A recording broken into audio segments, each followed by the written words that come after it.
be a part of the Blood Brothers digital experience. I'm going to make DTFC champions on FIFA. I want one of you to come and join us. You need to go and register at esoccerchampionships.com, and the opportunity of representing DTFC.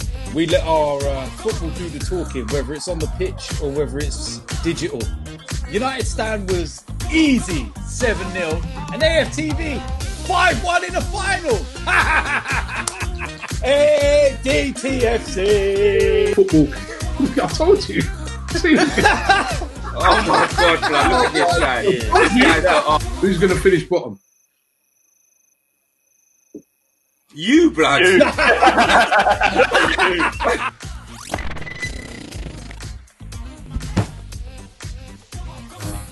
How we doing, guys? Welcome to DT's Daily. Now, on today's show, we're going to be talking about the Premier League because they have allowed for friendly matches to take place before the league starts in a couple of weeks' time. Also, sticking with the Premier League, we're going to be talking about the meeting, which I believe is tomorrow. And one of the issues that will be raised will be clubs want to add to their current 25-man squad. And the last piece of news involves a former Arsenal player because he believes that Arsene Wenger should return to the club as chairman. I represent my fucking self. How we doing, guys? Welcome to DT's Daily. That's right.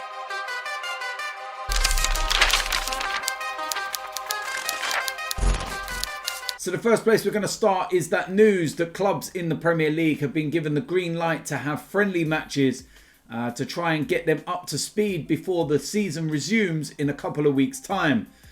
Clubs have been given the go-ahead to take part in friendly matches ahead of the planned resumption of the Premier League.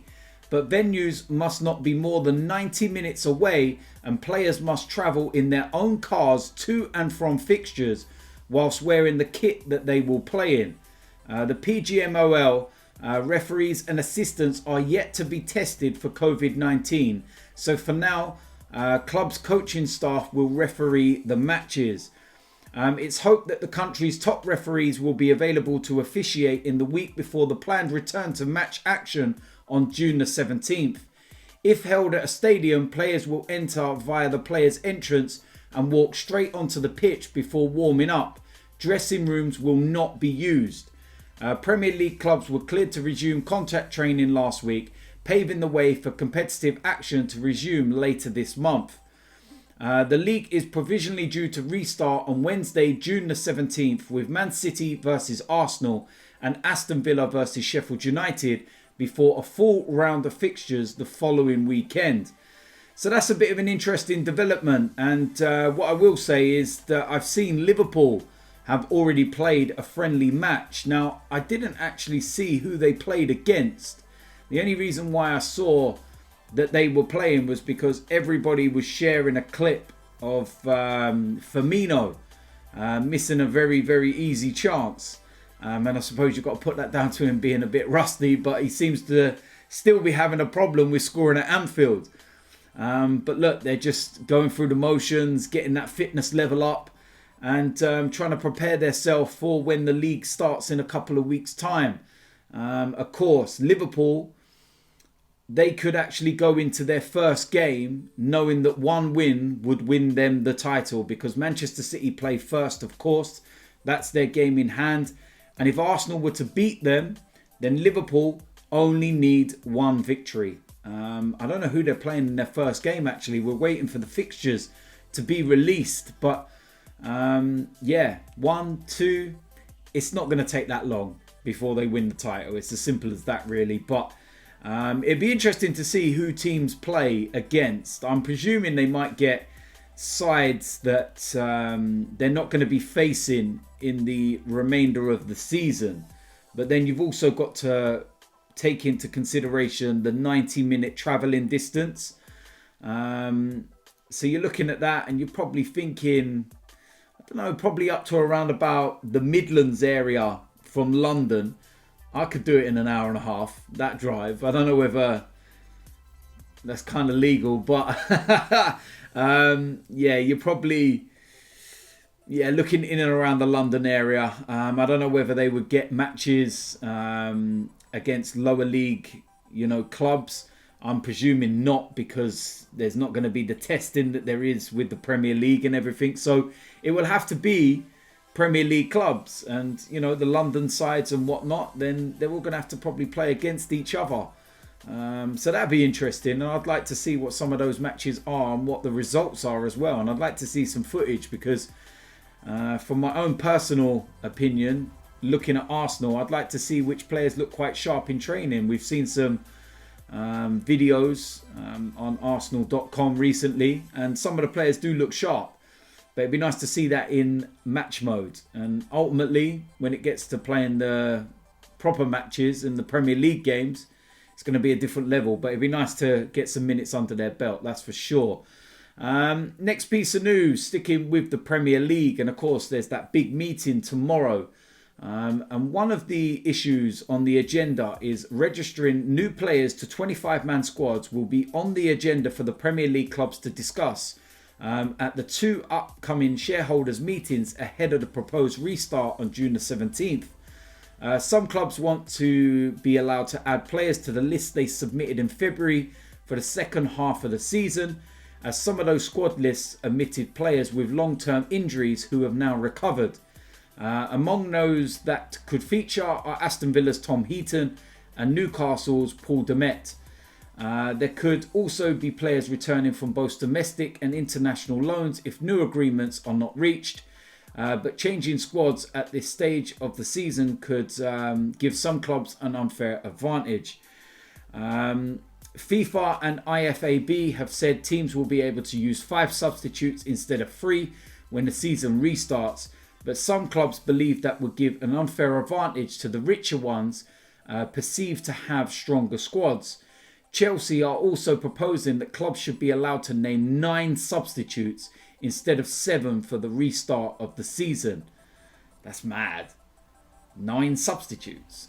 I know they've got a big squad and everything else, and I can't see that. I think 7 would be sufficient. And I can see what they're saying about the 5 sub situation, but it's the same for everyone, and they've been doing it in the Bundesliga. And what I will say is that I've very rarely seen 5 subs get used in a game, 3 or 4. Some a lot less than that. So it all depends on the moment and what happens. I suppose it gives you that little bit of leeway if there's injuries, some freak moments in the game where a couple of players go down, or it gives you that bit of extra support. But I'm not too sure about extending any higher than that, and whether anyone would really get that much of an advantage. I suppose the 5 subs that the likes of Manchester City could probably bring on would be quite frightening. But yeah, look, it's unprecedented times. You kind of got to go with it at the moment. And another piece of news which is interesting as well, and it involves VAR. And FIFA has given leagues the option of scrapping VAR when the seasons restart, but the Premier League wants to keep it. Clubs believe the integrity of the competition would be compromised if VAR was not used for the entire season.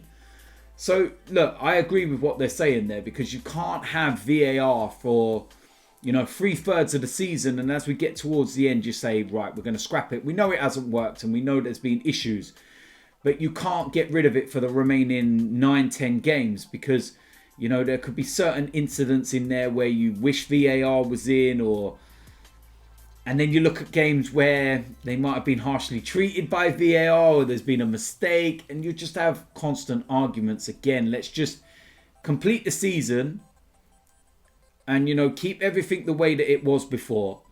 And then we can argue about it when it's done and whether we should carry on with it next season. One thing that I think they should change with VAR is the referee situation. And that when there's an incident and, instead of someone else reviewing it and making a decision for the referee, I think it should be down to the referee to make a decision on his initial decision. So he goes over, looks at the pitch side monitor, looks at his original decision, how it all unfolds, and he decides for himself whether he got it wrong or whether he got it right. Not somebody sitting in a room miles away from the stadium deciding for him, because it's down to interpretation. The guy in the room might look at the incident and think, nah, he got that one wrong. And the referee could look at it again and say, no, you know what? I actually got that right. I would have stuck with the decision. So let the man that made the decision make the call. That's where I think that VAR should be changed. And I think that that's where we may start actually getting it to work if it's dealt with in that way. It worked in international games, and you see it with referees going over and checking screens and whatnot. So why not do it in the Premier League? Makes sense, doesn't it? Last piece of news involves Arsene Wenger. And I didn't think I'd be talking about Arsene Wenger again, given the fact that he has left Arsenal now. It's been a couple of years. Doesn't look like he's going to get back into management. But former Gunners defender Martin Keown believes that his old club should bring Arsene Wenger back as chairman. Now, of course, if you remember Sir Chips Keswick, he has stepped down as chairman of the club. Now, as far as I'm aware, the club are not planning on bringing in anybody new. But Martin Keown believes that we should bring back Arsene Wenger. He told TalkSport that it would be something special to see Arsene Wenger come onto the board. I don't think so somehow. I think he said recently he doesn't want to do that. Never saw himself as someone who would sit on the board, but they could do a lot worse. You know that I feel that would be almost the perfect answer for the Cronkies. He needs that older person perhaps around, someone with the experience. Other people would think that it would be too intimidating for Mikel Arteta. I don't think so. What I will say to that is that I think it wouldn't be right on Mikel Arteta. You know, the guy was a player under Arsene Wenger. He respects him immensely.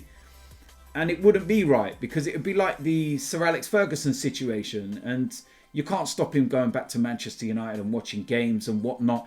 But you always feel like there's that bit of pressure on the managers, because, you know, when something ain't going right, the camera automatically pans to Sir Alex Ferguson in the crowd. And there's always a comparison, and everything gets brought up from the past.